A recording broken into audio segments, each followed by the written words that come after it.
حضرت مالک بن دینار فرماتے میں نے 60 حج کیے. ایک حج کے موقع پر میں نے بڑا رش دیکھا, لاکھوں کا اجتماع ہوا. میری باتوں کی سمجھ تو آ رہی ہے نا آپ دوستوں؟ جو نہیں بول رہے انہیں بھی آ رہی ہے نا؟ اللہ جزا دے. کہتے لاکھوں کا مجمع تھا تو میرے دل میں خیال آیا, میں نے کہا اے اللہ, اتنے لوگ آئے ہیں, ان کا حج قبول بھی ہوا ہے کہ نہیں؟ فرماتے میں سوچ رہا تھا تو رات کو نا خواب میں نے کسی کہنے والے کو کہتے ہوئے سنا کہ سب کا قبول ہو گیا ہے. بلخ کا رہنے والا محمد بن ہارون بلخی ہے, اس کا حج قبول نہیں. فرماتے شہروں کے علیحدہ علیحدہ خیمے لگتے تھے, اب بھی آپ آج. کہتے میں نے سویرے اٹھ کے ڈھونڈنا شروع کر دیا, ڈھونڈتا ہوں وہ بندہ ملے. کہتے جہاں بلخ شہر کے لوگ رہتے تھے وہاں چلا گیا تو میں نے لوگوں سے پوچھا تم میں محمد بن ہارون بلخی کون ہے؟ لوگ کہنے لگے وہ تو بڑا نیک آدمی ہے, پرہیزگار ہے, بڑے بولے بالے, بڑے اللہ والے, ریاض آپ کو بس ہم ہی جانتے, وہ تو بڑا نیک ہے, پرہیزگار آدمی. میں نے کہا اچھا کہاں ہے؟ انہوں نے کہا پہاڑ کے پیچھے اس نے خیمہ لگایا ہوا ہے, ساری رات عبادت کرتا ہے, سارا دن روزہ رکھتا ہے, قائم اللیل ہے, صائم الدہر ہے. کیا بات؟ فرماتے میں ان لوگوں کی بات سن کے حیران ہو گیا کہ مجھے کیا بتایا گیا, یہ کیا کہہ رہے ہیں؟ فرماتے میں پہاڑ کے پیچھے گیا. حضرت مالک بن دینار علیہ رحمہ فرماتے ہیں جب میں وہاں پہنچا تو میں نے اس شخص کو مصلی پہ بیٹھے دیکھا. کثرت عبادت کے آثار اس کے وجود پر نظر آ رہے, سیدھا بازو اس کا کٹا ہوا تھا. فرماتے 2 رکعتیں مکمل کر کے نا میں نے اسے السلام علیکم کہا تو مجھے کہنے لگا وعلیکم السلام, آپ مالک بن دینار ہیں؟ میں نے کہا بڑی اس کی فراست ہے. فرماتے پھر اس نے ٹھنڈی سانس لی, کہنے لگا آپ کو خواب آئی ہوگی کہ میرا حج قبول نہیں ہوا. فرماتے مجھ پر اور بجلی گری کہ کیا کہہ رہا.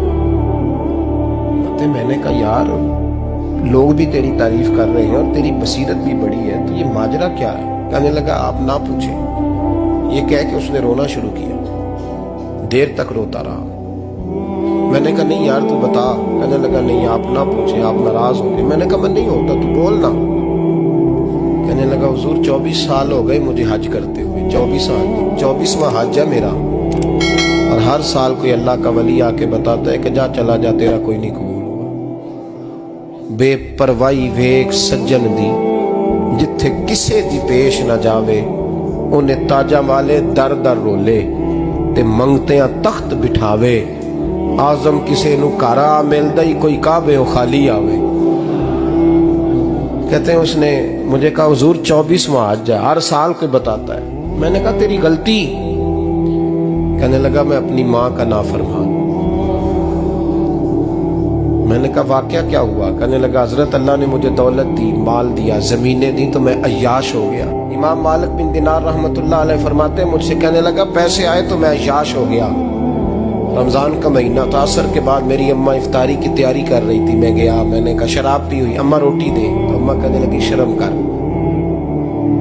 کر, روزہ رکھا نہیں تو جنہوں نے رکھا ہے ان کا تو خیال کر. کہتے اماں کی بات کا مجھے غصہ لگا. میں کہا کرتا ہوں بد نصیب ہے وہ بیٹا جس کا باپ اس سے بات کرتے ہوئے ڈرتا ہے کہ پتہ نہیں کہاں سے بولے گا. بد نصیب نہیں وہ بیٹا جس کی ماں اس سے بات کرتے ہوئے سہم جاتی ہے کہ پتہ نہیں کون سی بولی بولے گا. بد نصیب نہیں کہ ماں باپ بھی جس سے کھول کے بات نہ کر سکے. حضرت مالک بن دینار سے کہنے لگا اماں نے جب کہا نا شرم کر تو مجھے غصہ آیا, میں نے ماں کو تھپڑ مارا اور میری ماں جلتے ہوئے تندور میں گری. لوگوں نے مجھے پکڑ کے اندر بند کر دیا کمرے میں. ساری رات میں شور سنتا رہا پر نشے میں دھوت رہا. سویرے آنکھ کھلی تو میری بیوی بیگ باندھ رہی تھی. میں نے کہا کہاں جا رہی ہو؟ کہنے لگی جو ماں کا نہیں بنا میرا کیسے بنے گا. میں نے کہا میری اماں کا وہ تو لوگوں نے رات کو ہی دفن کر دی جنازہ پڑھ کے. تڑپ کے کہنے لگا مجھے کیوں نہیں بتایا؟ تو کہتے ہیں لوگ کہنے لگے تیری مرتی ہوئی ماں کہہ گئی تھی اسے میرا منہ نہ دیکھنے دینا, میرے جنازے کے قریب نہ آئے. حضرت مالک بن دینار فرماتے ہیں جب اس نے یہ بات سنائی تو میں نے بھی اس کے منہ پہ تھپڑ مارا.